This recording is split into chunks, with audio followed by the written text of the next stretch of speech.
कुणाला घ्यायचं? शिवाजीराव पेडकर. अहो शिवाजीराव पेडकर. हो मास्टर शिवाजीराव पेडकर. कधी सुटला सा? काय जेलमध्ये होतोय? प्रपंचाच्या गाड्यातून संसाराच्या गाड्यातून त्यातून घरकुलाचं काम चालू आहे. 4-5 दिवस त्याला सोडलाच नाही. 4 घरकुल आलीत वाटतं. अरे बाबांनो कसं आहे जग चाललंय त्याच्या पाठीमागे आपल्यासारख्या कलावंताला जावं लागतं. गेलोच पाहिजे. माणसाला समोरच्या विचारलं कसं काय बरं आहे का तर तो माणूस काय म्हणतो बरं आहे पण त्याच्या मनाची व्यथा आहे तो सांगतो का नाही. पण बरं आहे का तर बरंच आहे म्हणणार. तसं माझं सुद्धा आता चांगलं चाललेलं आहे ना. अरे आपल्या गावचं नाव मी भारताच्या बी बाहेर निघालं. भारताच्या बाहेर पहिलं का आपल्या गावचं नाव भारताच्या बाहेर गेलं माझ्यामुळं. त्याला कारण आहे नवीन ब्रँड. अरे ऑलिम्पिक स्पर्धेमध्ये भाग घेतला होता. म्हणजे उंच उडी मार आहे. उंच उडी मारण्यासाठी मला अमेरिकेला जायचं होतं. चांगली गोष्ट आहे. कुठेतरी अमेरिकेला जायचं म्हणजे काय तोंडाची गोष्ट आहे का? त्याला इजार काढायला लागते. हे इजार कार्ड अंडरपॅन्ट राहू काय ते विजा काढावा लागतो. विजा वगैरे काढला. पासपोर्ट इमानानं जायचं. पासपोर्ट काढला. इमानानं जायचं अमेरिकेला. आता कपडे वगैरे घेतले मुंबईला गेलो इमानात बसण्यासाठी. पण घोटाळा झाला.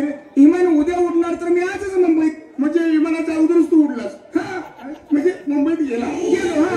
मग आता रातच्या रात मुक्काम करायचा कुठं प्रश्न पडला असेल. त्यामुळे माझ्या डोक्याची टूप पेटली. काय रे तुझा रूम चिंबूरला तुझ्या रूमवर. तू काय घरी नव्हतास. मग शेतीमुळे गाड्या होतास. तुझी बायको एकटीच. मला बघितलं वहिनीनं लग्नातली ओळख. वहिनी म्हणल्या भाऊजी कसं काय आला. काय म्हणली या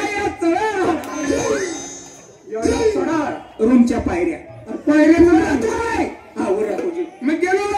वहिनीला सांगितलं ऑलिम्पिक स्पर्धेमध्ये भाग घेतलाय आणि उंच उडी मारण्यासाठी मला अमेरिकेला जायचं आहे. बरोबर. पण विमान उद्या उडणार आहे. वहिनीच्या सगळा विषय लक्षात आला. वहिनीने जेवण वगैरे केलं. पण रात्री झोपायचा प्रॉब्लेम तुझा एकच रूम 10x10 त्यात एकच कॉट. वहिनी म्हणजे असं करा भाऊजी मी खाली पडते तुम्ही वर पडा. कॉटचं नाव कधी घेणार का? मी खाली पडते तुम्ही वर पडा. कॉटवर तुझ्या मनासारखं काय ना काही येतं. पहिला म्हटलं तसं कसं घराच्या मालकीण बाई तुम्ही. बरोबर. तुमचं तुम्ही आपलं वर पडा. माझा मी कडे खाली पडतो. मग काय झालं खाली वर एकच झाली. अरे खाली म्हणजे जमिनीवर. आणि मग काय वहिनी म्हटल्या कशाला काळजी करता भाऊजी आपण दोघंही कॉटवर झोपू. कॉटवर खायला तुझ्या मनात कायम काय. मग आता दोघं कॉटवर झोपलो काय फरक पडला. अरे आम्ही एका कॉटवर दोघं झोपलो. पण तुझा टेकायचा तकिया तो तक्या दोघांच्या मध्ये घे. मग असू दे. तक्याच्या ह्या बाजूने वहिनी झोपल्या त्या बाजूने मी झोपलो. रात्र गुलाबी गेली. सकाळी उठलो अंघोळ पाणी केली आणि सुटकेस उचलली आणि वहिनीचं दर्शन घेतलं. वहिनी म्हटलं मला आशीर्वाद द्या. उंच उडी मारण्यासाठी अमेरिकेला निघालोय. तिथं माझा पहिला नंबर आला पाहिजे. असेल आशीर्वाद. वहिनी माझ्यावर चिडल्या ना. पण मला रागाने कशा म्हणतात काय माझी उंच उडी मारायला निघालाय. रात्री साठी तक्यावर उडी मारता